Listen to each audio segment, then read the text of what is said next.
सुरू करा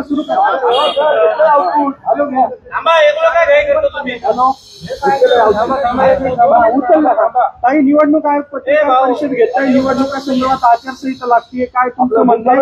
आणि एका साईडला दुबार मतदार याद्यांचा सगळा घोळ सुरू आहे, निवडणुका होऊ देणार नाही असं म्हणतात आणि आज निवडणूक आयोग पत्रकार परिषद घेत.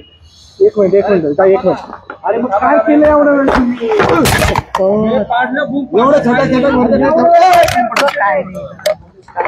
काय वेळ पण चाललंय. अरे भाई आपलं गडबड नका ना करू. अरे पण एवढी गडबड करायची गरज आहे तुला? ऑनर आहे हॅलो ऑडिओ पण एवढं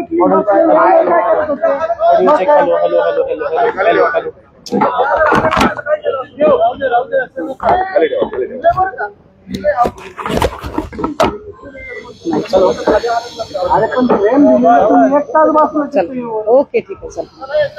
काही पत्रकार परिषद घेताय निवडणूक आयोगात, काय तुम्ही बघताय? कारण की मतदार याद्यांमधला घोळ संपत नाहीये आणि निवडणुका जाहीर होण्याची शक्यता वर्तवली जाते. महाविकास आघाडीने आता होऊ घातलेल्या स्थानिक स्वराज्य संस्थांच्या निवडणुका आणि याच्या आधी झालेल्या निवडणुका या संबंधाने अनेक प्रकारचे प्रश्न उपस्थित केलेले आहेत.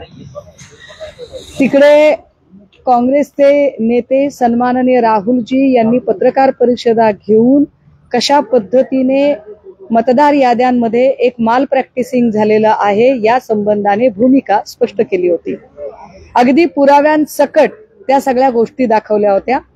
त्यानंतर आमचे नेते सन्मान्य आदित्यजी यांनी सुद्धा या मतदार याद्यांमध्ये त्यांना आवश्यक आहे त्या ठिकाणी डिलिशन करणं किंवा त्यांना जिथे गरज आहे तिथे ऍडिशन करणं अशा पद्धतीने, म्हणजे एकट्या बुलढाण्याचा जर विचार केला तर बुलढाण्यामध्ये तब्बल 5,500 मयत लोकांनी मतदान केलं आणि 7,500 मतदारांचं दुबार मतदान झालं. हे सगळं अत्यंत चिंतित करणारं चित्र आहे. यावर आत्ता महाविकास आघाडीचा जो काही मोर्चा झाला त्या मोर्चामध्ये म्हणजे सातत्याने जेव्हा म्हटलं जात होतं की तुमच्याकडे पुरावे आहेत का, तेव्हा मनसे प्रमुखांनी गाडीभर पुरावे त्याचे दिले. मतदार याद्या आणि त्याच्यातील होणारी माल प्रॅक्टिस, त्याच्यातलं दुबार मतदान, डिलिशन, ऍडिशन आणि कशा पद्धतीने एकाच कुटुंबामध्ये म्हणजे बुलढाण्याच्या एकाच कुटुंबामध्ये शेख, कांबळे आणि जैन असे एकाच कुटुंबातल्या मतदाराच्या त्याच्यातली नावं आहेत. हे सगळं जर चित्र बघितलं तर भयंकर आहे.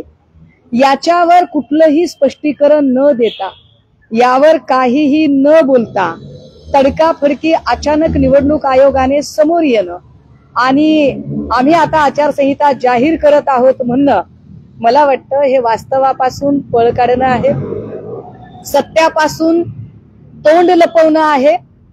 निवडणूक आयोग सत्याला सामोरे जाण्याची हिम्मत ठेवत नाही. निवडणूक आयोगाकडे या आम्ही उपस्थित केलेल्या म्हणजे काँग्रेसचे नेते सन्मान्य राहुलजींनी उपस्थित केलेले प्रश्न, आमचे नेते सन्मान्य आदित्यजींनी उपस्थित केलेले प्रश्न किंवा मनसे प्रमुखांनी दाखवलेले गाडीभर पुरावे, याच्यावर एका चकार शब्दाने बोलू इच्छित नाही. याचे दोनच अर्थ होऊ शकतात. एक, यांनी सत्य मान्य केलेलं आहे आणि दुसरं, यांच्याकडे कुठलंही सप्रमाण स्वतःची बाजू मांडण्यासाठी असं काही नाही.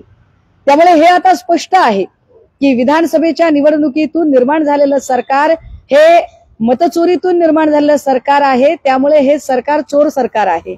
अशा चोर सरकारच्या अगदी म्हणजे वळचणीला गेलेला निवडणूक आयोग त्याने कुठलीही शहानिशा किंवा कुठलीही या संबंधाची स्पष्टीकरण न देता आज अशी तडकाफडकी आचारसंहिता जाहीर करणं, जेव्हा की आम्ही महाविकास आघाडी म्हणून म्हणतोय, सगळे पक्ष सांगताहेत की तुम्ही 7 वर्ष निवडणुका लांबवल्या, तुमच्या सोयीनं एक एक महिना तुम्ही काढला, तुमच्या सोयीने तुम्ही एक वर्ष वाढवलं.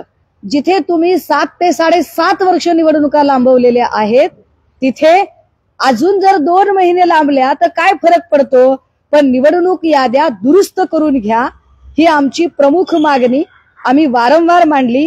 तरी सुद्धा आज जी आचारसंहिता लागली ती पुन्हा एकदा भाजपा स्वायत्त यंत्रणांना हाताशी धरून रडीचा डाव खेळत आहे.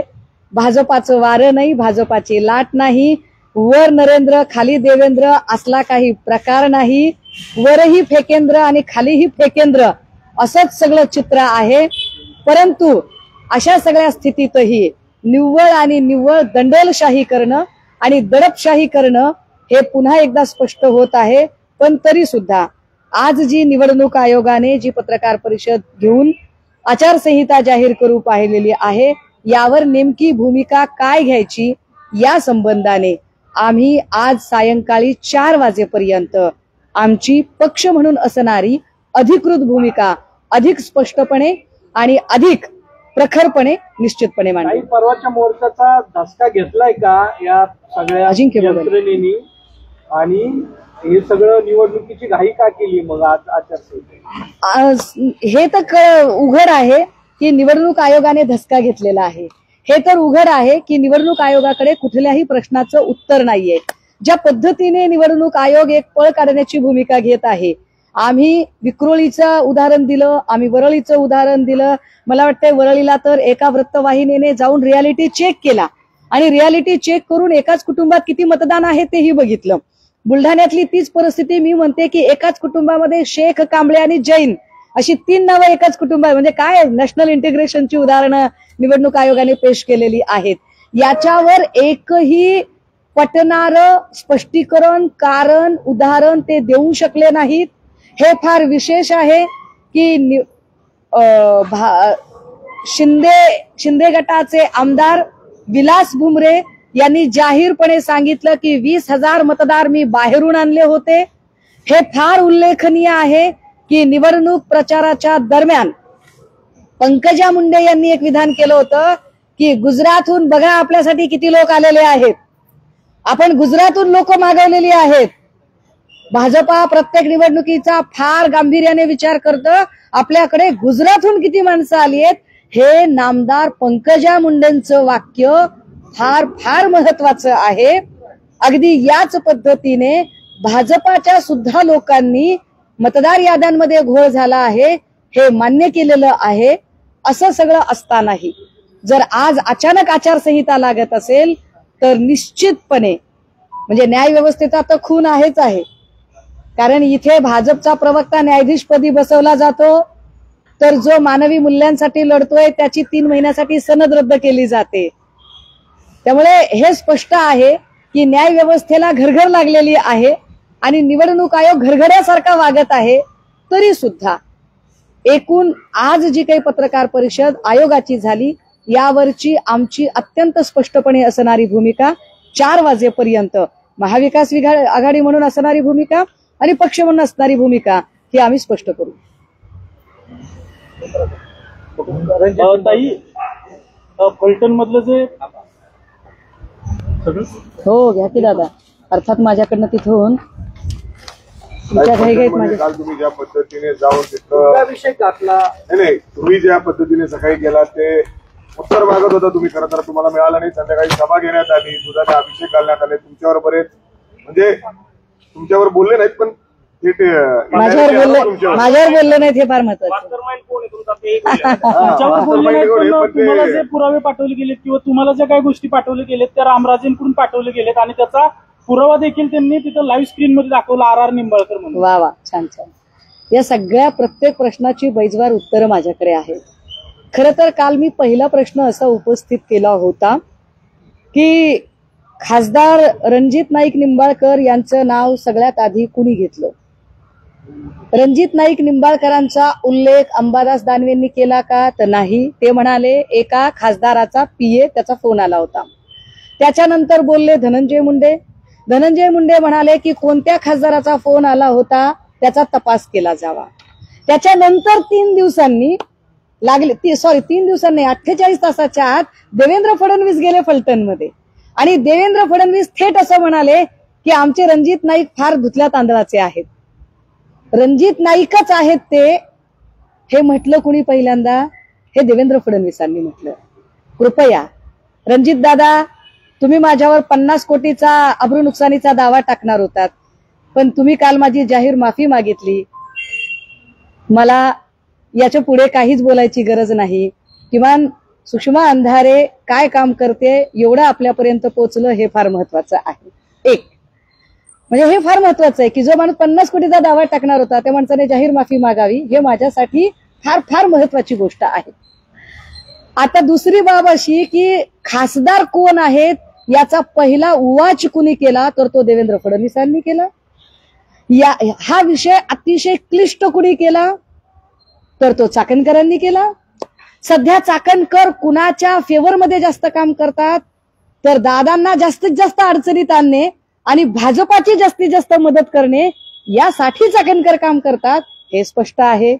याचा अर्थ रणजित नाईकांना ठरवून डॅमेज करायचं, अजून एक मराठा नेतृत्व संपवायचं हा देवेंद्र फडणवीसांचा डाव आहे का हे रणजित नाईकांनी सांगावं काय ते. आता त्याच्या पुढचा प्रश्न, ते असं म्हणाले की ताईंनी FIR दाखवल्या आणि ताईंना FIR कुणी दिल्या. रणजित दादा, मी काल आपल्याला म्हटलं होतं, काल आपण उत्तर सभा ठेवली आणि मी काल सकाळी फलटण मध्ये येऊन म्हटलं मी जिगरबाज पोरगी आहे, मी माझ्या घरात बसून बोलत नाही, अपने इलाके में तो कोई भी शेर बनता है.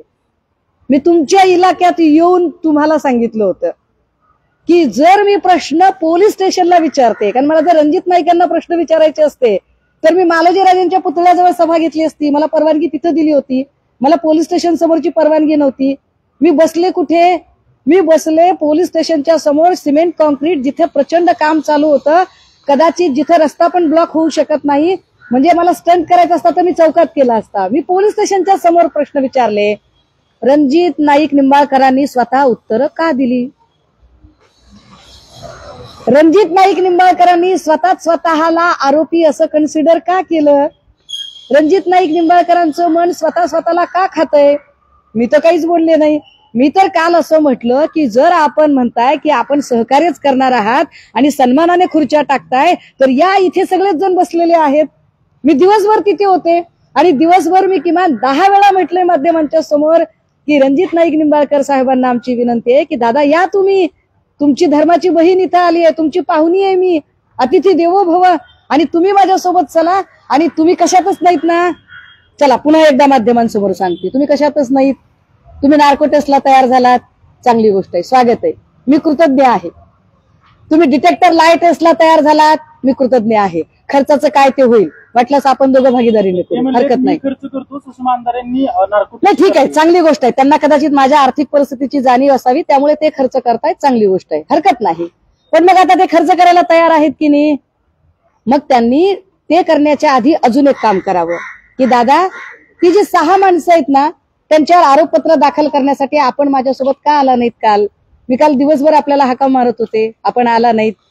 काल आपण महबूब शेखला बोलावलं. खरं तर महबूब शेख त्यांची उत्तर द्यायला समर्थ आहेत, पण महबूब शेखला आपण फोन केला असता, मला फोन केला असता तरी चालला असता, आम्ही नक्की आलो असतो. आपण आम्हाला फोन केला नाही, काहीच केलं नाही.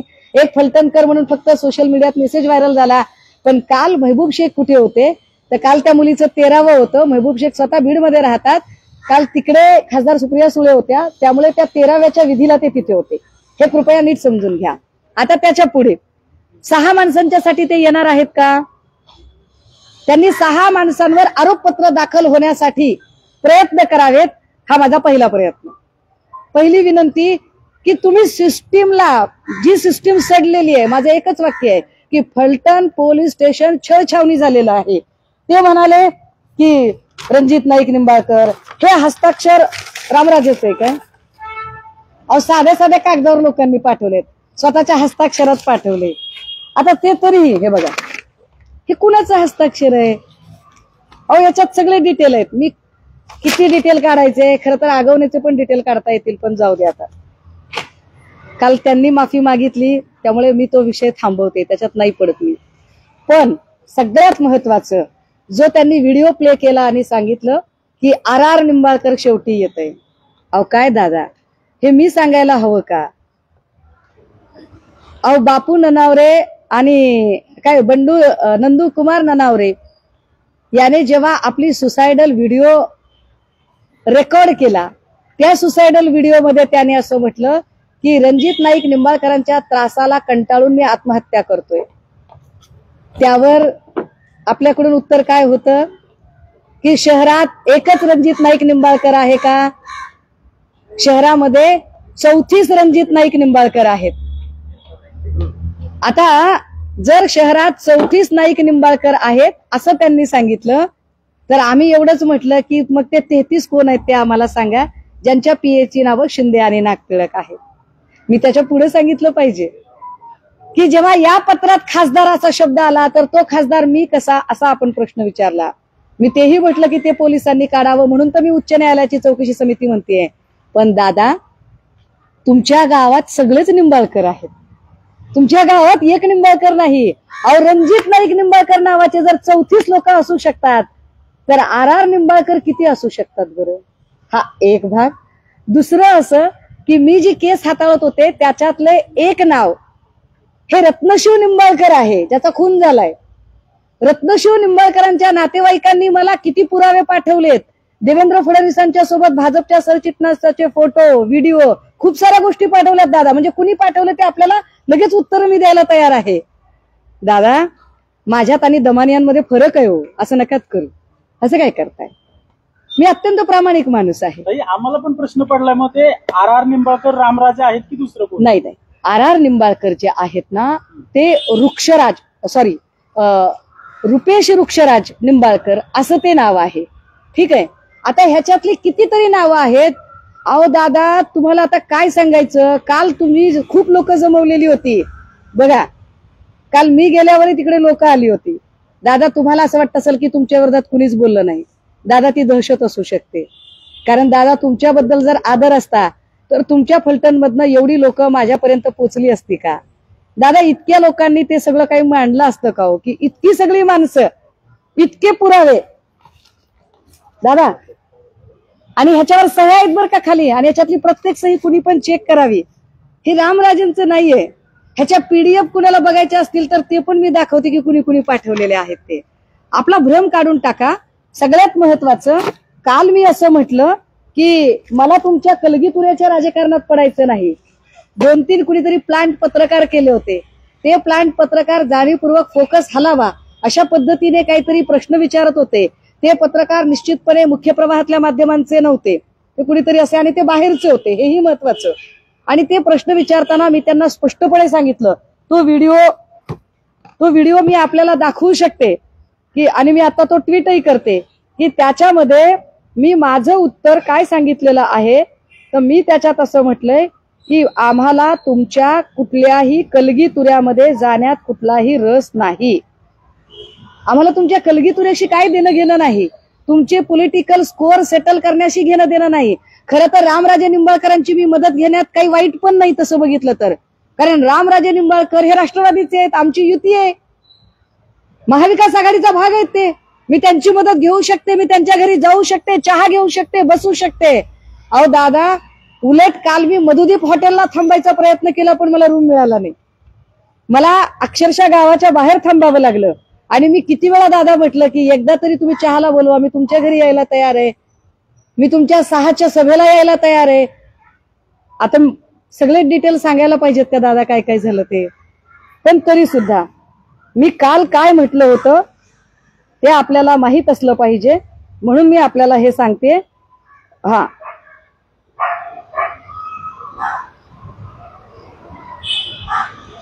आता आपला आक्षेप जो आगवण्यांवर आहे, मला वाटतं आगवणे त्याच्या संबंधाने त्याची स्पष्टपणे, कारण आपण आक्षेप माझ्यावर काहीच घेतले नाहीत. आपला आक्षेप एवढाच होता माझ्यावर की मला जो व्हिडिओ आहे तो रामराजेंनी पुरवला, तर ते मी आपल्याला स्पष्ट केलं की व्हिडिओ कुणी पाठवला. मी आपल्याला तेही स्पष्ट केलं की एका माणसाने नाही, असंख्य लोकांनी फलटणमधनं माहिती पाठवलेली आहे. आणि मी हेही सांगितलेलं आहे की मला तुमच्या कुठल्याही पॉलिटिकल स्कोअर सेट करण्यामध्ये कसलाही इंटरेस्ट नाहीये, त्यामुळे मला त्याच्यात पडायचं नाही.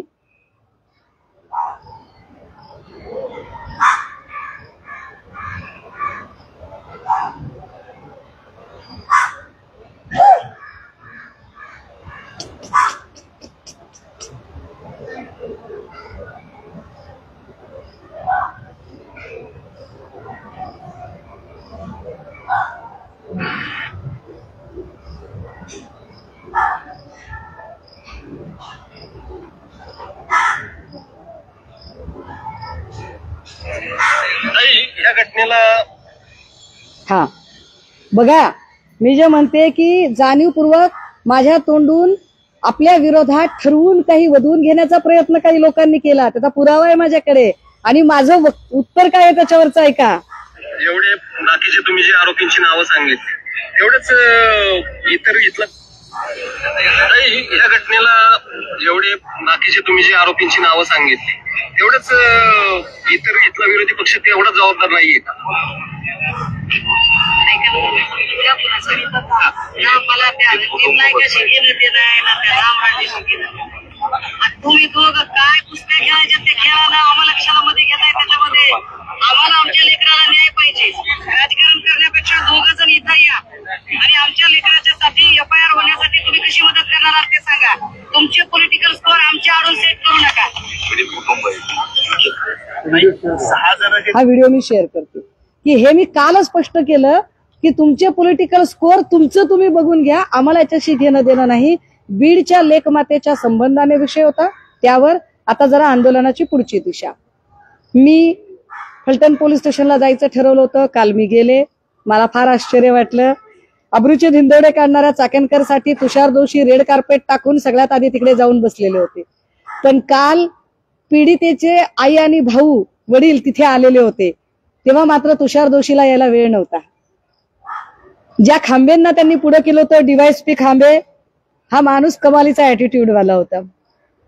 आणि या बिचाऱ्याने सांगितलं की माझ्या हातात काहीच नाही. आता यांच्या हातात काहीच नाही तर यांना का पाठवलं होतं ते कळत नव्हतं. पण त्यांनी एक गोष्ट नक्की मान्य केली की होय, संपदाच्या संबंधाने तिचं कॅरेक्टर असेसिनेशन करण्याचा प्रयत्न वाईट होता आणि त्यामुळे तिच्या संबंधाने असणारे जे सगळे अशा आशयाचे जे व्हिडिओ पब्लिक डोमेन मध्ये आहेत तो सगळा कंटेंट हा काढून टाकला जाईल, हे त्यांनी स्पष्ट केलेलं आहे. SIT त्यांच्या हातात नाही असं त्यांचं म्हणणं. मात्र 6 लोकांना आम्ही चौकशीच्या कक्षेत आणू आणि आम्ही निश्चितपणे त्यांना इथे बोलवू. पण त्यांना नुसतं चौकशी करून चालणार नाही. पहिल्यांदा त्यांचं सस्पेन्शन होणं आणि नंतर त्यांच्यावर गुन्हे दाखल होणं हे जास्त गरजेचं आहे. या निमित्ताने येणाऱ्या काळात माननीय गृहमंत्र्यांची आम्ही भेट घेण्याचा प्रयत्न करतोय. प्रयत्न यासाठी शब्द वापरते की देवेंद्रजींना विरोधकांना भेटायला आवडत नाही. देवेंद्रजींना फक्त त्यांचे खुशमस्करे आणि भाटगिरी करणाऱ्या लोकांना भेटायला आवडतं. त्यामुळे देवेंद्रजींनी फक्त आपल्याच पक्षाच्या लोकांना वेळ देण्यापेक्षा महाराष्ट्राचे मुख्यमंत्री म्हणून त्यांनी वेळ द्यावा, गृहमंत्री म्हणून वेळ द्यावा ही अपेक्षा. आणि त्यांना आम्ही भेटू. आणि उच्च न्यायालयाची उच्चस्तरीय चौकशी समिती तेजस्वी सातपुते नाही, पुन्हा एकदा आमचा विश्वास नाही. तेजस्वी सातपुते नाही, ती SITच नाहीये. मुळात एका व्यक्तीची देखरेखीसाठी नेमणूक केलेली आहे, SIT नेमलेली नाही शासनाने. त्यामुळे आम्हाला तेजस्वी सातपुतेंशी वैयक्तिक काही घेणं देणं नाही, आम्हाला त्यांच्यावर काही आक्षेप नाहीत. पण एकाच व्यक्तीच्या हातात तपास देणं ही मोनोपोली असू शकते. जेव्हा 3-4 अधिकारी एकत्रित येतात तेव्हा एकमेकांवर एक चेक राहतो, कंट्रोल राहतो, सबब. आणि त्यातही जर पोलीस अधिकाऱ्यांवरच एवढे आरोप असतील तर पोलिसांकरवी तपास करण्यात काही अर्थच नाही. त्यामुळे उच्च न्यायालयाने सेवानिवृत्त जजेसची एक चौकशी समिती नेमावी. जशी समिती अक्षय शिंदे एन्काउंटर प्रकरणी नेमली होती किंवा सोमनाथ सूर्यवंशी कस्टडियल डेथ प्रकरणी नेमली होती, त्या प्रकारची ती चौकशी असावी. यासाठीचा लढा असेल. रिट पिटिशन आम्ही दाखल करू. जे सातारचे SP आहेत तुषार दोषी, त्यांच्यावर तुम्ही वारंवार संशय व्यक्त करताय. काल देखील तुम्ही म्हणताय की खांबे जे आहेत ते अतिशय ऍटिट्यूड वाले होते, त्यांना काही सांगता आलं नाही किंवा त्यांच्या हातात काही नाहीयेत. पोलीस या प्रकरणात काहीतरी चुकीचं करण्याचा प्रयत्न करतायत का, असं वाटतंय का तुम्हाला? दादा काहीच खोटं बोलत नाही हो. हे अश्विनी बिद्रेचे केस आहे, हे निकालपत्र आहे, एवढं आहे. ह्याच्यातलं आता काय काय द्यायचं मी आणि कसं कसं द्यायचं आरोपींना पोलीस ऐका ना. ह्याच्यामध्ये 16 पानी एक जबाब आहे अश्विनी बिद्रेच्या नवऱ्याचा, आणि त्यात तो म्हणतो की प्रशांत दोषी हा अत्यंत बायस्ड माणूस आहे आणि या माणसाकडे माझा जबाबच मी नोंदवणार नाही. सॉरी, तुषार दोषी हा अत्यंत बायस्ड माणूस आहे, कारण तेव्हा ते तिकडे क्राईम इन्व्हेस्टिगेशन ऑफिसर होते अश्विनी बिद्रेच्या केसमध्ये. आणि तो सांगतो की माझा विश्वास नाहीये यांच्यावर, हे अत्यंत पक्षपाती आहेत, यांच्याकडून तपास होऊच शकत नाही. विशेष त्यांनी जे 1, 2, 3, 4 मुद्दे दिलेत ना, त्या मुद्द्यात हाही मुद्दा दिलाय की कुठेतरी तो काय गायनाचा कार्यक्रम होता फडणवीस मॅडमांचा, अमृता मॅडमांचा, त्याही वेळेला जे काही अधिकारी होते त्याच्यामध्ये तो कार्यक्रम आयोजित करण्यामध्ये त्यातही तुषार दोषी होते. मी हे पेपर घेऊन बोलते हो दादा, मी असंच बोलत नाहीये. मी काय कॉप्या करून पास झाले का राव? मी गोल्ड मेडलिस्ट आहे हो.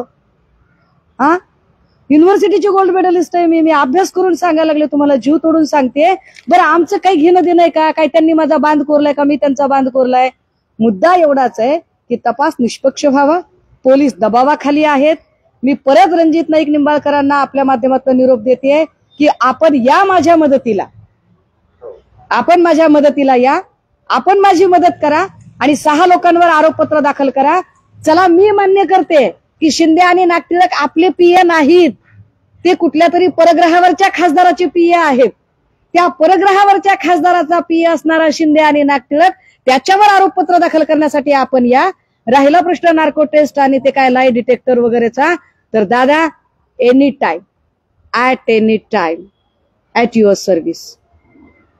हे सगळे डॉक्युमेंट घेऊन हेच वाक्य त्यांनी काल बोललं असतं तर त्याच वेळेस तुम्ही हे सगळं डॉक्युमेंट देवीचं गाणं लावून म्हणजे हे काय समर्थन? ऐकाव दादा, हे दुग्धविषयक प्रकरण लय आता भयंकर झालंय. तिकडे कुणीतरी काय ते पडळकरांना एक दुग्धविषयक घातला होता. अजून कुणा हो इतके हे दुग्धविषयक वगैरे घालणारे ना, माफ करा पण मी आहे अशीच आहे. मी प्रबोधनकार ठाकरेंचा वारसा सांगणारी आहे. मी आस्तिक नक्की आहे, माझ्या श्रद्धा आहेत, पण धर्म हा मार्केटिंगचा विषय असावा असं मला कधीही वाटत नाही. त्यामुळे कर्मकांडांवर माझा विश्वास नाही. आणि अभिषेक कधी घातला जातो, का घातला जातो, तर गोष्ट अपवित्र झाली तर ती पवित्र करून घेतली जाते. मग माझा प्रश्न आहे अभिषेक घालणाऱ्यांना, तुम्ही निंबाळकरांना ते अपवित्र झाले असं मानत होतात का? निंबाळकर अपवित्र आहेत असं निंबाळकरांना वाटत होतं का? दादा, मी पुन्हा पुन्हा म्हणते मला नाही हो चर्चा करायची. एकदा झालंय की नाही काल असं. तुम्ही सगळे हे पुरावे घेऊन डॉक्युमेंट घेऊन बोलताय, मात्र त्यांनी जे रात्री फलटरमध्ये सांगितलं की याच्या मागे जे मास्टर माइंड आहेत ते रामराजेच आहेत आणि तुम्हाला सगळं रामराजेच पुरवतात. म्हणजे तुम्ही जे करताय आता मला सांगा, अश्विनी बिद्रे केस प्रकरणातलं तुषार दोषीचं जे मॅटर आहे त्याचा आणि रामराजेंचा काय संबंध आहे? अहो हे जयकुमारनं सॉरी जो राजू गोरे आहे, जो अश्विनी बिद्रेचा नवरा आहे, त्यांनी पाठवलं. मी नावासकट सांगते कुणी काय काय दिलं ते मला. आणि रामराजेंनी दिलं तरी काही लय पाप नाही झालं. एखादा तरी महाविकास आघाडीचा इमानदार नेता निघू देत की ज्याने छाती ठोकपणे भाजपच्या विरोधात लढू देत, बिघडलं कुठं? पण नाही पाठवलं त्यांनी, हेही तितकंच खरं. अहो माझी एका हॉटेलला राहायची व्यवस्था केली होती आमच्या एका मैत्रिणीने. कुठलं तरी हॉटेल होतं ते काहीतरी टॉप मोस्ट. नको बाबा म्हणलं त्याच्यात पुन्हा कुणाचा तरी शेअर निघायचा, आपण आपल्या पैशानं थांबू. मधुदीपला काय कोण रूम देना गेलं म्हणून आम्ही कुठलं तरी ते साई रत्न असं आडराणातलं हॉटेल काढलं होतं. महत्वाचा प्रश्न असा आहे ताई की ज्यासाठी तुम्ही सगळे लढताय, महिला डॉक्टरनी आत्महत्या केली, त्याचा तपास सातारा पोलीस करतायत आणि त्या सगळ्यांचे बॉस तुषार दोषी. आता याचा तपास सगळं व्यवस्थित होईल वाटतंय का? किंवा अजिबात होणार नाही. महत्वाचा केंद्रीय मुद्दा काय आहे तर संपदा मुंडेंची हत्या झाली का? मी काल अजून एक गोष्ट नमूद केली होती की संपदाचे भाऊ प्रमोद यांनी काल मांडलं की मी स्वतः डॉक्टर आहे, मी पोस्टमार्टमला हजर राहण्याची विनंती केली. मला पोलिसांनी पोस्टमार्टमला हजर राहू दिलं नाही. मी त्यांना म्हटलं की ठीक आहे मी येऊ शकत नाही तर माझ्या बहिणीचं किमान इन कॅमेरा करा, तेही त्यांनी केलं नाही. त्याच्या पुढे जी माहिती आमच्यापर्यंत पोहोचली, एक स्थानिकचा माणूस तिथे आला जो सतत हॉस्पिटलला काम करत होता आणि घटना घडल्यानंतर पोलिसांच्या सोबत पहिल्यांदा गेला, पण त्याला त्याच्या जीवाची प्रचंड भीती वाटते. तो म्हणतोय की मी माझं नाव सांगू नका, पण त्याचा अजून काहीतरी एक वेगळाच दावा आहे की हँगिंगच्या वेळेच्या कपड्यांचा रंग वेगळा होता आणि बेडशीट मध्ये गुंडाळल्यानंतरच्या कपड्यांचा रंग वेगळा होता. हे अजून एक वेगळंच आहे.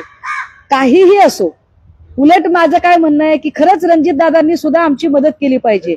रणजितदादांनी सुद्धा त्यांच्यावरचं हे सगळं किटाळ बाजूला काढण्यासाठी, दादा तुमची बहीण म्हणून मी तुमच्या सोबत आहे, पण त्या 6 माणसांवर चला बरं एकदा गुन्हे दाखल करू आपण, तुम्ही मदत करा माझी. राजकीय कारकिर्दी खराब करते असं त्यांचं म्हणणं आहे. माझी बदनामी चला 1 मिनिटासाठी असं गृहीत धरू. मला सांगा, मला स्कोप कुठे आहे राजकारण करण्यासाठी, एखादा मतदारसंघ बांधण्यासाठी? आयदर बीड जिल्हा और पुणे जिल्हा. बीड जिल्ह्यामध्ये एवढं मोठं संतोष देशमुखचं प्रकरण झालं, सगळी लोक धनंजय मुंडेंवर तुटून पडली होती. धनंजय मुंडे किंवा पंकजा मुंडे यांना आरोपीच्या पिंजऱ्यात उभं केलं असतं तर माझी राजकीय कारकीर्द उभी राहिली असती, तर मी तिकडचीच आहे, मतदार यादीत आहे. मी केलं का ते? हे असले गलिच्छ राजकारण करत नाही. सुषमा अंधारे स्वतःच्या कर्तृत्वावर विश्वास ठेवणारी आहे, असं उष्ट्या खरकट्यावर वाढायची सवय नाही आम्हाला. मिनिटाला म्हणत होती सुषमाताईने बघावं, महबूब शेखने बघावं. त्यांचा माझ्यावर जीव आहे. गेले नाहीत का? म्हणजे त्यांनी फारच मनावर घेतलंय. पण पुढच्या पण लावले होते. ठेवले होते. अहो मग मी म्हणते ना त्यांना की माझ्यासाठी मला फोन केला नाही ना. पण अहो माझ्यासाठी खुर्ची लावली आहे हे मला कसं कळावं? खाली फलटणकर लिहिलंय, खाली एवढं पण लिहिलं नाही मेसेज मध्ये की रणजित निंबाळकरचं निमंत्रण नाही म्हणून. तरी पण गेले असते. तुम्ही बघा माझ्याकडे तो मेसेज आहे, तो मेसेज दाखवू का तुम्हाला? त्याचा स्क्रीनशॉट पाठवते. अहो काय राव, असं काय करताय? बरं मी अख्खा दिवस म्हणते ना की या, मी काय म्हणते की तुम्ही गुन्हेगार नाही ना, नाहीत तुम्ही गुन्हेगार. मी प्रश्न फलटण पोलीस स्टेशनच्या समोर बसून विचारलेत, मी निंबाळकरांच्या घरासमोर बसून प्रश्न विचारले नाहीत. मग त्याची उत्तरं निंबाळकरांनी कशाला द्यायची? संपला विषय. ताई दुसरा एक विषय आहे की महिला आयोगाच्या अध्यक्षा बोलत नाही. तुम्ही एवढे आरोप केले, त्यांच्या पक्षातील लोक आरोप करतायत. त्यांना माहिती आहे त्यांच्या वतीनं बोलण्यासाठी त्यांच्या पक्षाचे प्रदेशाध्यक्ष सुनील तटकरे खंबीर आहेत, त्यामुळे चाकणकर बोलत नाही. चाकणकरांना माहिती आहे चाकणकरांचा गड सगळ्या बाजूने किती हल्ले झाले तरी छातीचा कोट करून त्यांच्यासाठी लढण्यासाठी सुनील तटकरे समर्थ आहे. त्याच पक्षाचा आमदार आहे संग्राम जगताप, त्यांनी जैन समाजाची जमीन नगरमध्ये लाटल्याचा आरोप किरण काळेंनी तुमच्या शिवसेनेचे त्यांनी केलेला आहे. ते दादांनी त्यांना समज दिलेली होती, मात्र ते ऐकायला तयार नाही असं दादा म्हटले होते आधी. दादा नेमकं या जमीन संदर्भात काय तुमची मागणी आहे? किरण काळेंचा मला काल फोन आलेला आहे आणि काल आमचं फोनवर संभाषण झालं. ही पत्रकार परिषद होण्याच्या आधी तुम्ही या, म्हणजे तुम्ही मला ब्रीफ करू शकाल आणि मला कागदपत्र नीट समजून घेता येतील असं मी त्यांना म्हटलेलं. मात्र त्यांना तो उशीर झाला हवेवर, त्यामुळे मी अजून तो विषय नीट समजून घेतलेला नाही. एकदा जर मी विषय तो समजून घेतला तर आपल्याला माहिती आहे अपना स्टाईल आहे, इलाका तुम्हारा धमाका हमारा. अहिल्यानगर मध्ये आपण जाऊन पत्रकार परिषद करू ना आणि तिथे जाऊन बोलू, त्यात काय एवढं? राजीनामा मागताय का? नाही, अजिबात नाही. कशाला मागायचं राजीनामा? बरं आंदोलन करून कसं नाही भेटणार? नाही. एक लक्षात घ्या, ऐका ना दादा, काही लोक इतकी चिकट असतात, काही लोकांच्यासाठी खुर्ची इतकी महत्वाची असते की त्यांना कुठल्याही टीकेचा काही फरक पडत नाही. आणि भाजपाचं तर हे प्रचंड ठरलेलं आहे की कुणीही राजीनामे मागितले आणि काही जरी केलं तरी आम्ही द्यायचे नाही. उलट मी म्हणते हा निगरगट्टपणा महाराष्ट्राला कळू दे. आणि मी कालही म्हटलं की चारित्र्याचं सर्टिफिकेट हे जयकुमार गोरे आणि चाकणकरांनी देऊ नये. द्यायचंही असेल तर इसाप नीतीतली ती नीतिकथा आठवावी की पापी स्त्रीला दगड मारण्याच्या आधी पहिला दगड त्यांनी उचलावा जे स्वतः शीलवान आणि चारित्र्यवान आहेत. चाकणकर आणि जयकुमार गोरे यांनी ही नीतिकथा 2 वेळा वाचावी. रुपाली चाकणकरांनी राजीनामा द्यावा म्हणून त्यांच्याच पक्षातील रुपाली पाटील ठोंबरे आंदोलन करतायत. तुमच्या पक्षाने देखील कार्यालयासमोर आंदोलन केलं होतं. तुमच्या पक्षातल्या ज्या महिला आघाडीचे नेते त्यांच्यावर गुन्हा दाखल झाला ते आंदोलन केलं म्हणून. राजीनाम्याबाबत तुमची भूमिका काय? गुन्हे दाखल होणं काही फार नवीन नाही आणि काही फार विशेष नाही. शिवसेनेला सवय आहे गुन्ह्यांची. शिवसेना सामाजिक प्रश्नांसाठी असे असंख्य गुन्हे अंगावर घ्यायला तयार आहे, तो काही मुद्दा नाही. पण हे फार विशेष आहे आणि गंभीर आहे. हे खूप गंभीर आहे की एकाच पक्षातल्या 2 रुपाली यांची इतकी मोठी झुंज लागते. आणि विशेष म्हणजे रुपाली ठोंबरेंनी त्यांच्या सोशल मीडियावर काही स्क्रीनशॉट शेअर केलेत, ज्या स्क्रीनशॉटमध्ये अजितदादांची बदनामी करणारे रील्स, मजकूर असं सगळं आहे. आणि विशेष हे सगळं चाकणकरचे जे निकटवर्तीय IT सेलच्या बायका आहेत त्यांच्या अकाउंटवरून झालेलं आहे. हे गंभीर आहे. मला वाटतं तो त्यांचा खरंच पक्षांतर्गतचा प्रश्न आहे आणि त्यांचा पक्ष ठरवेल कसं. म्हणाल्या की चाकणकरांचे आणि काय चाकणकरांकडे एक फाईल आहे, CD आहे तटकरे साहेबांची काय, त्याच्यामुळे हे राजीनामा होत नाही. एक लक्षात घ्या, मला जोपर्यंत माझ्या हातात पेपर नसतात, माझ्या हातात एव्हिडन्स नसतो, तोपर्यंत त्या चाकोरीच्या बाहेर मी एकही शब्द बोलत नाही. मला याच्यातली काहीही माहिती नाही. जे आहे ते बोलूया. राजीनाम्याची मागणी करताय का तुम्ही? राज्यातील महिलावर अन्याय नाही हो. एक लक्षात घ्या, चाकणकरच्या राजीनाम्याची मागणी मी का करू? चाकणकर बिचारी नगरपालिकेला त्या उभ्या राहिल्या होत्या, मायनस मतं होती, पडली. आता ज्या बाई नगरसेवक म्हणून सुद्धा निवडून येऊ शकत नाही, ज्यांचा तो वकूब नाहीये, त्या बाईंनी स्वतः पुन्हा राजकीय कारकीर्द उभी करायला किती दिवस लागतात? बाई म्हणून बाईने शत्रू असू नये, बाई म्हणून बाईने मदत केली पाहिजे. त्यामुळे जर त्यांचं कुठंच राजकीय पुनर्वसन होणार नसेल आणि जर तटकरे साहेबांनी एक आयोग दिला असेल तर जाऊ द्या की, घेऊ द्या आयोग, काय बिघडायले त्यांच्याकडे. ते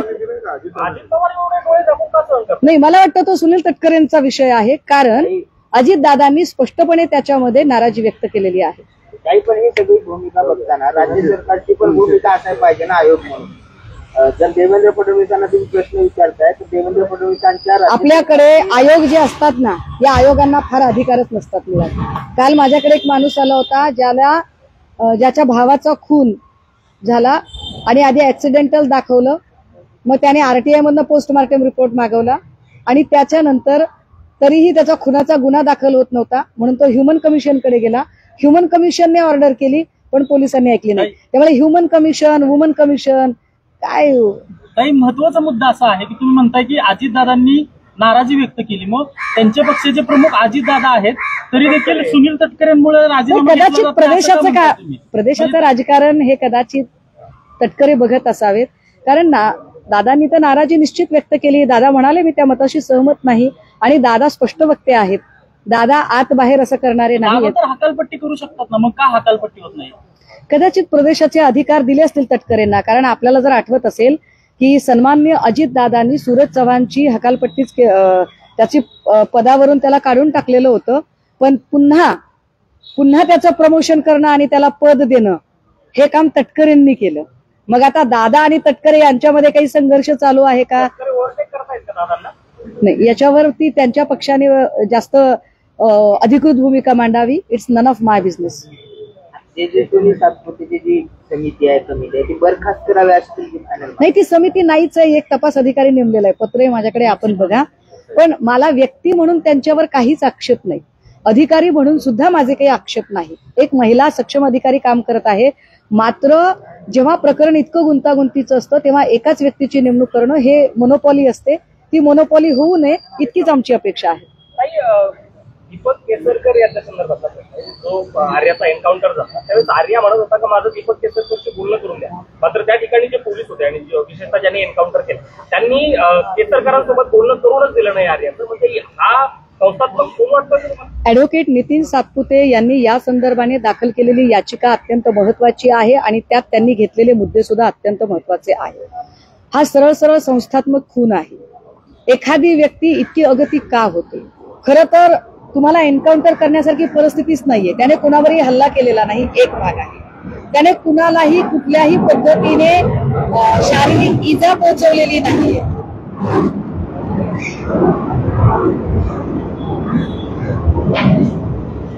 त्याने कुणालाही कुठल्याही पद्धतीने शारीरिक इजा पोहोचवलेली नाहीये.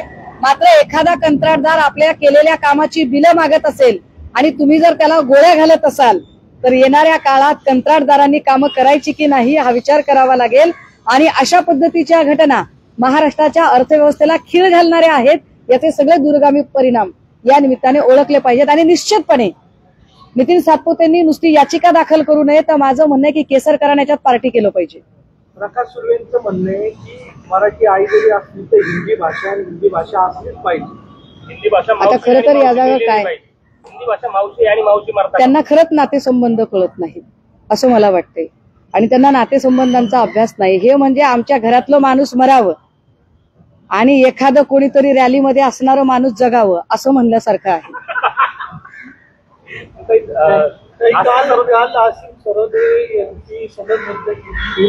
मी त्यावर आजच माझं ट्विट केलेलं आहे. असीम सरोदे यांची सनद रद्द करणं हे अत्यंत दुर्दैवी आहे. ज्या दिवशी सर्वोच्च न्यायालयाच्या सरन्यायाधीशांना बूट भिरकावला त्याच दिवशी न्यायव्यवस्थेला घरघर लागलेली आहे हे स्पष्ट झालेलं होतं. परंतु आत्ता एकीकडे भाजपच्या प्रवक्त्याला न्यायाधीशपदी बसवणं आणि दुसरीकडे मानवी मूल्यासाठी लढणाऱ्या सरोदेंसारख्या माणसाला त्याची सनद रद्द करणं हे संसदीय लोकशाहीचा एकूण मार्ग आता किती दुरापास्त झालेला आहे हे पुन्हा एकदा अधोरेखित करणारा आहे.